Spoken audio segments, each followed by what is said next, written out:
Welcome to CBSEasy. Welcome, everyone. Today, we're jumping right into Nelson Mandela's incredible autobiography, Long Walk to Freedom. Think of this as your exam-focused guide. We're going to break down all the essential themes and crucial facts to give you a really deep understanding of this powerful story. All right, let's get into it. Here's our game plan. We're tackling this in 4 key parts. First, we'll unpack the system of apartheid that he fought so hard against.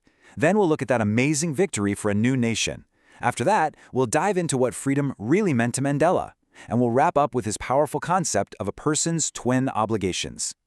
So to really appreciate what Mandela accomplished, we absolutely have to start with what he was up against. In his own words, apartheid created a deep and lasting wound in South Africa and its people. Now, it's so important to get this right. This wasn't just some social issue or prejudice. No, apartheid was a formal legal system, a political structure designed from the ground up for racial domination. Mandela himself called it one of the harshest, most inhumane societies the world has ever known. That says it all, really. And just look at this number, 30. Let that sink in for a second. 30 years of his life.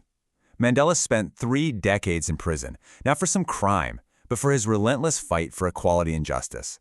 That's the kind of personal sacrifice we're talking about here. Okay, so from that long, hard struggle, let's turn to the moment everything changed, that historic victory. And what's amazing is that Mandela didn't see it as just a win for South Africa. He called it a common victory for justice, for peace, for human dignity. A win for the entire world. And remember, everything we're talking about comes straight from the source, his autobiography. So we're not just getting historical facts, we're getting his personal reflections in his own words. And that, of course, makes the whole story so much more powerful. You'll want to remember this date, May 10th, 1994. This was the day. It all happened in Pretoria, at the Union Buildings, a place that for years had been the very symbol of white supremacy.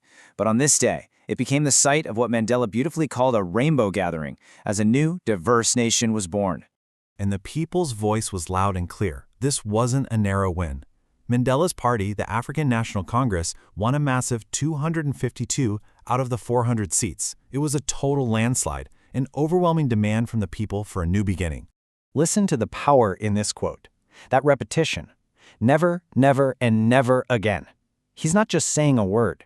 He's making an unbreakable promise. It's a vow to everyone that the dark chapter of oppression was officially closed forever. But for Mandela, this incredible moment wasn't the end. It was the beginning. He saw achieving political freedom, or political emancipation, as the starting line.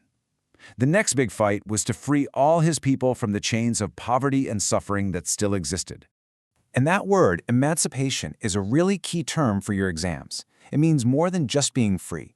It's about totally removing all the restrictions, legal, social, you name it. They had won political emancipation, but the fight for total human emancipation was just getting started. So we've seen the victory. Now let's go a bit deeper into Mandela's own philosophy. After all those long years of struggle, what did he figure out about ideas like courage and what freedom really, truly means? This is one of his most powerful insights. For him, courage wasn't about being some kind of fearless superhero, who isn't afraid sometimes. He said, the brave person is the one who feels that fear and then conquers it. It's an action, not a feeling. Another massive idea for Mandela was resilience. He learned this from his comrades. He saw men who were tortured and pushed to their absolute limits, but they just refused to break. He said they showed a strength that defies the imagination. That's resilience, that ability to endure and come back from anything. And think about this. Even in the absolute worst moments in prison, he found hope.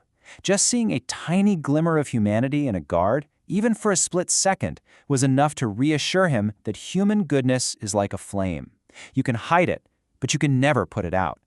You can actually see his whole life's journey and how his understanding of freedom evolved. As a kid, freedom was simple, an illusion really, running in the fields. As a student, it was about temporary, personal freedoms, like staying out late. But as a man, his own desire for freedom grew into this much greater hunger for the freedom of all of his people. All right, let's move to our final section. This is Mandela's framework for how to live a good life.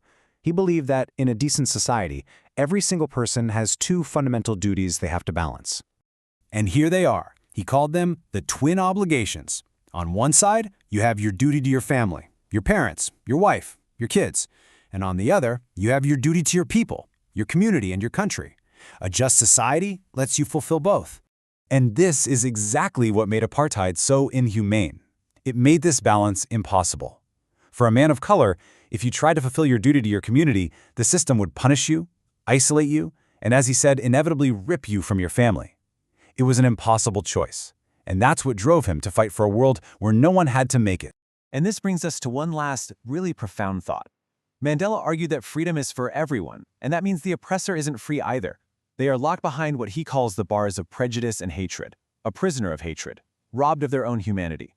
So to be truly free, as Mandela teaches us, isn't just about breaking your own chains. It's about living in a way that respects and enhances the freedom of others too. Thank you for watching with us. See you next time.